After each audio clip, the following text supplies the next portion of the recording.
Merry Christmas, YouTube. Rhino Dynamite here, and welcome to my Christmas special. And with us this year is a model of the beautiful Pere Marquette number 1225. This is my first ever DCC sound model. And I gotta tell you, this is a very big, beautiful model. Now let's have a closer look at the details.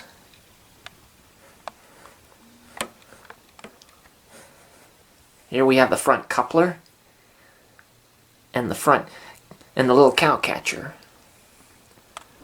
Perfect for protecting the wheels and plowing snow off the track. Nice handrail details.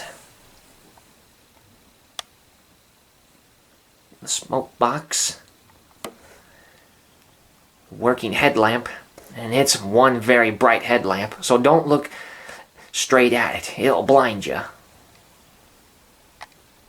1225.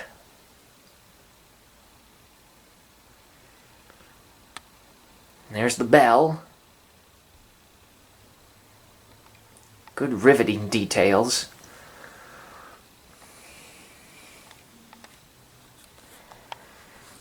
Here's the smokestack.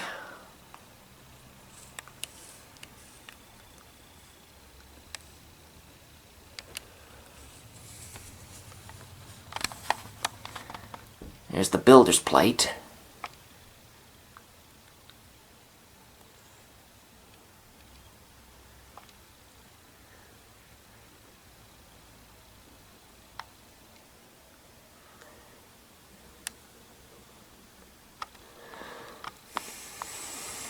Handrail, running board,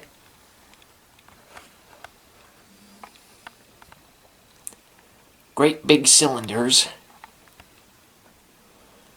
all the wheels. This is a 284 Berkshire type steam locomotive.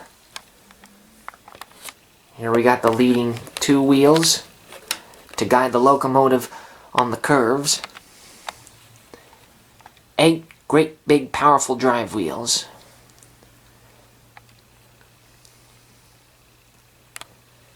And all the connecting and coupling rods.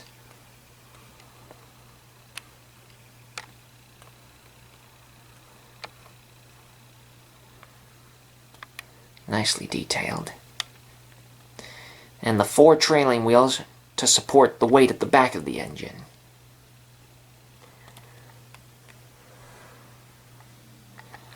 Now the boiler.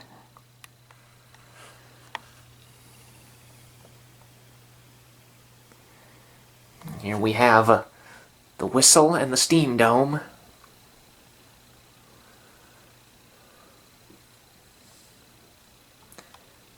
Pere Marquette. This is the sand dome.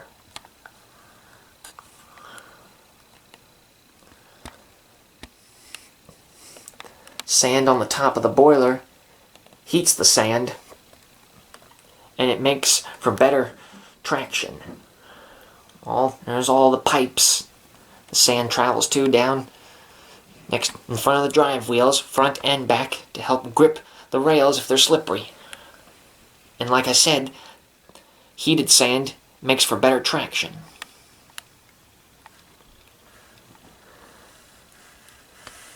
There's the safety valves, so there's not too much steam pressure.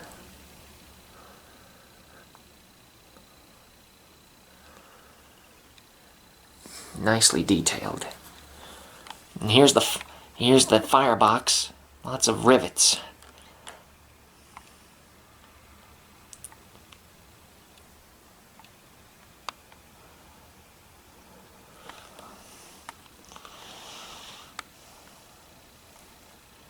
Number 1225. The date of today, Christmas Day.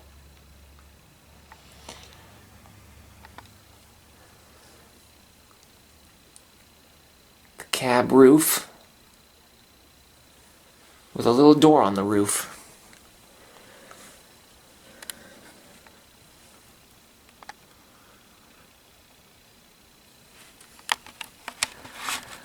Let's try and get a closer look inside the cab.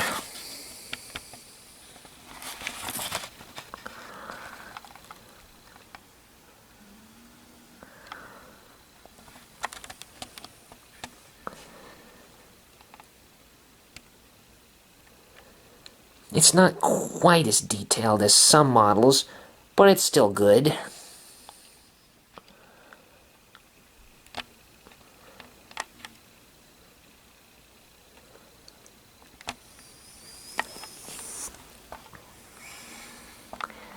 But I love the cab windows.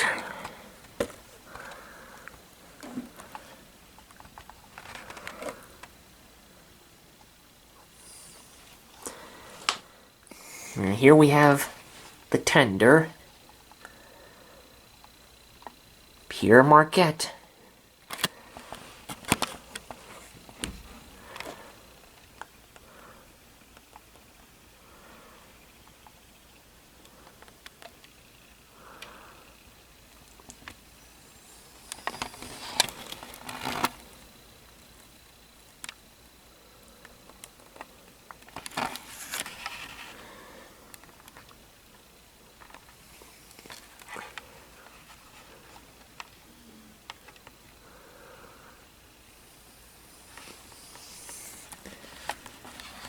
There's all the coal to fuel the engine.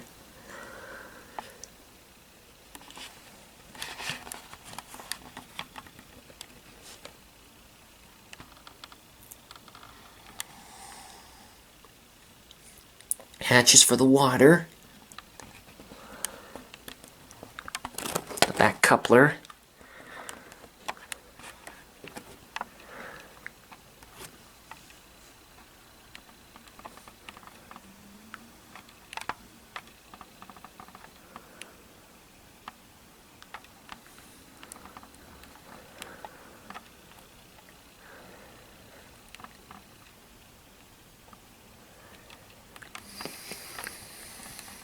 Here we got a working tail light. It's pretty bright as well.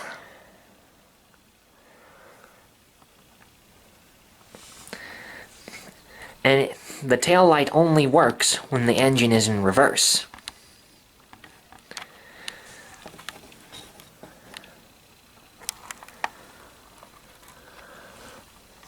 Nice handrail details on the top, I might add.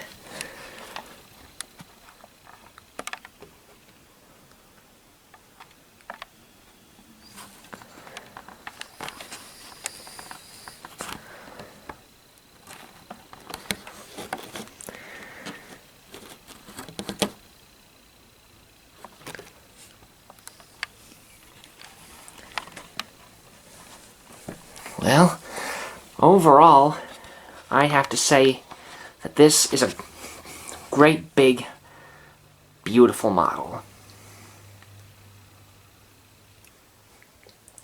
Now that I've shown you some model's details, I think I'll show you all how a steam locomotive works by using the model. So, how does a steam locomotive work? First, we have the tender. The tender hauls the water and the fuel can be either coal or wood or even oil.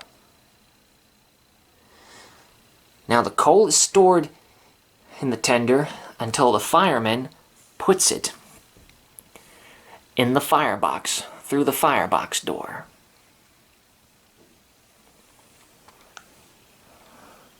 This is the boiler. The boiler is full of water. The water gets from the tender through pipes between the engine and the tender. The fire in the firebox boils the water, and the boiling water makes steam. The steam rises into the steam dome, and when the driver pulls the regulator, or you could say it's also called opening the regulator, the pipe, or in this case the main steam pipe inside the dome, opens, and the steam travels through the pipe into the cylinders. The cylinders fill with steam, and the steam creates lots of powerful pressure that pushes and drives these rods back and forth, turning the wheels. And that's how a steam locomotive runs. But you've also got the smoke box at the front. The smoke box collects all the gases and wastes and nasty stuff from the fire and sends it up the chimney.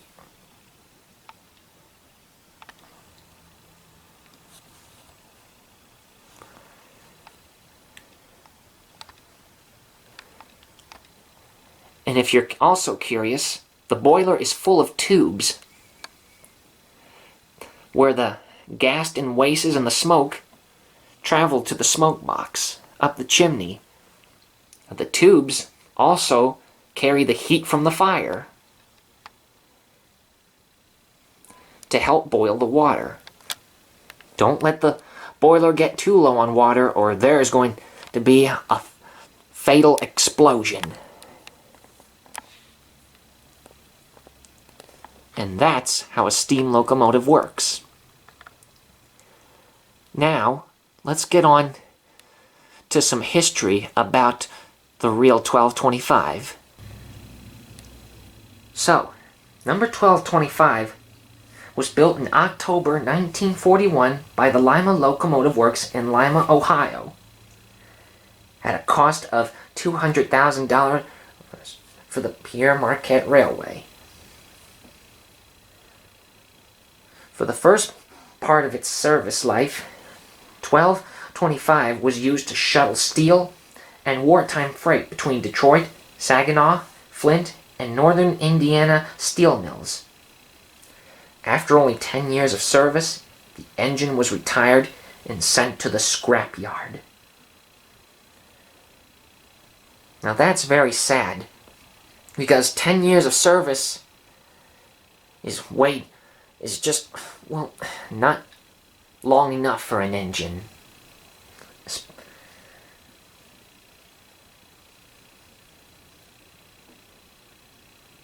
It sat in the scrapyard until 1957, when it was saved by the Michigan State University and it was put on static display.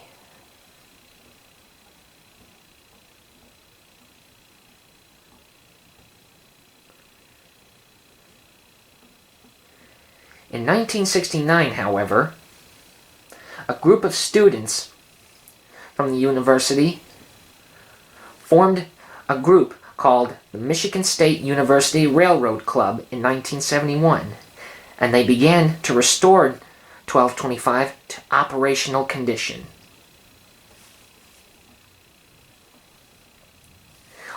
Then, on November 30th, 1985, the engine was restored and moved under its own power for the first time since it was retired back in 1951. The engine pulled its first excursion run in 1988 on a 17-mile trip between Oshawa and St. Charles, Michigan.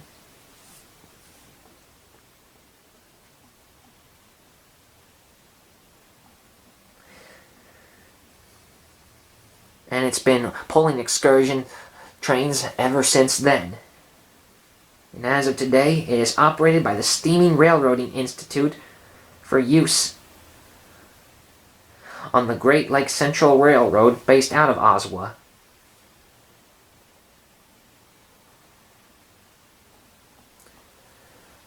But now I'm going to get to what you've all been probably hoping to hear. In 2012, Warner Brothers were given copies of 1225's original blueprints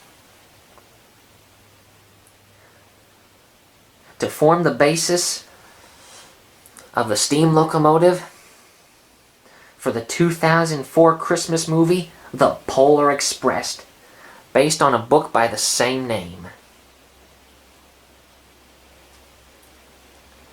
And just what luck would have it, 1225 is the date of Christmas, which is today. Now, some people claim that's the reason that the engine was chosen to form the basis for the Polar Express engine, but it really wasn't the case. It was chosen because it was the last engine on the line at New Buffalo waiting to be scrapped. It was the easiest one to get out. The number was not a consideration, but instead it was a coincidence. You see, 1225 and the other engines on the scrap line sat there for years after the railroad stopped running steam, because the railroad could not scrap the engines until the liens to Detroit Bank and Trust were paid off and removed. Not just 1225, sister engine number 1223 has also been saved, and they both remain the only preserved Pere Marquette engines in the world. But, in our case, America.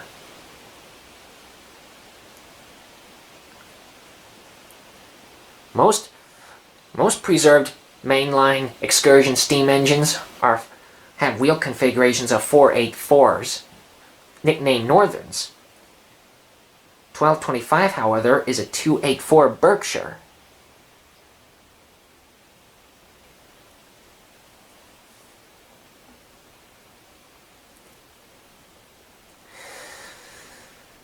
So this engine has had some very interesting history in both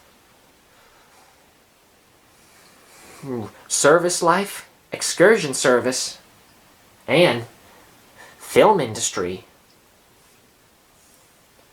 Now, with all the history said and done, before we get to the running, I want to show you some of the different sounds the model has to provide us with. Now onwards with the sounds. I'm just going to plug it in. And there she goes. She's all started up.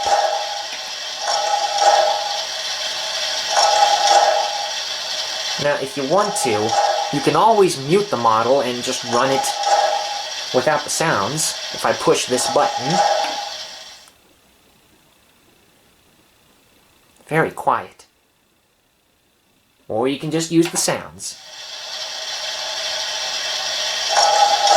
Turn on the headlight. It's very bright. And if you put it in reverse, you'll hear that sound and the tail light has turned on. Put it back and forward. Here we have the bell.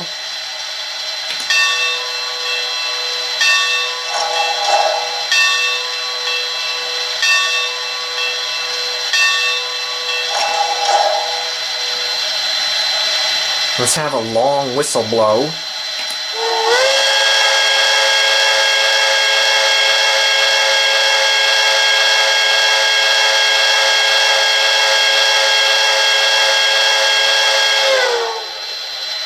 A short whistle. Or a series of whistles.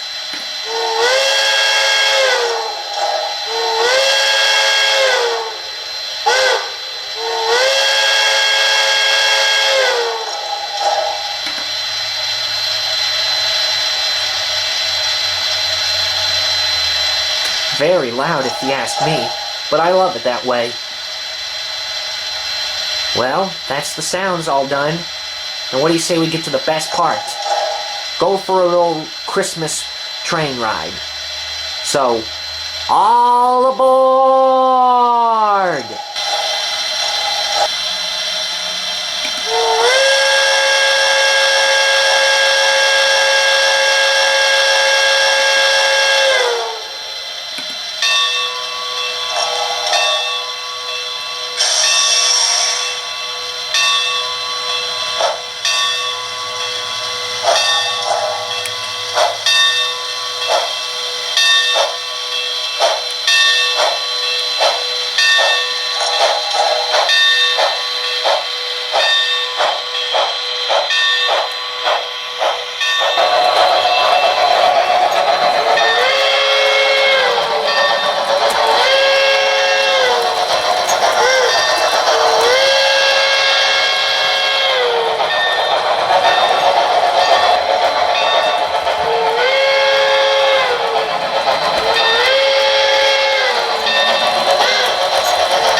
Well, how did you all enjoy that?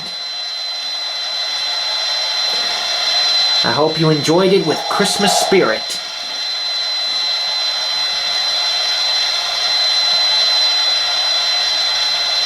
You know, another special thing about this year is that the Polar Express movie is now officially 20 years old.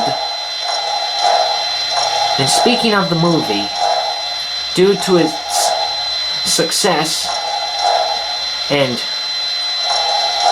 being one of the best Christmas movies ever made, the real 1225 Pere Marquette is now, every single year, dressed up as the Polar Express engine to do their Polar Express excursion runs. But now, over the recent years, due to copyright, it's now called the North Pole Express.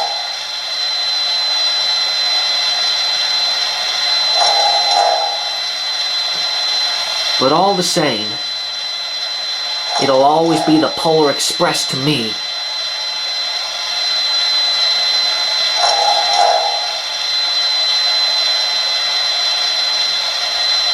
Well, I hope you all enjoyed my Christmas special as I had making it. Especially because, again, my first ever DCC sound model video.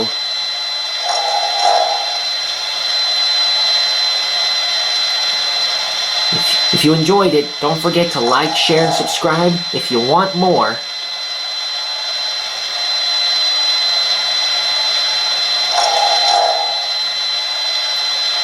Until then, can't wait to do another model review or a train set. But until then, Merry Christmas, everyone. Rhino Dynamite out.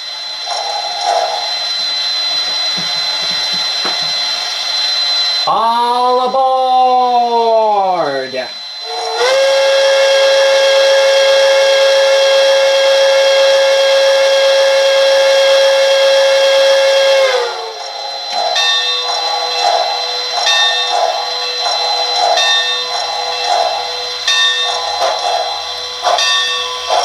Merry Christmas!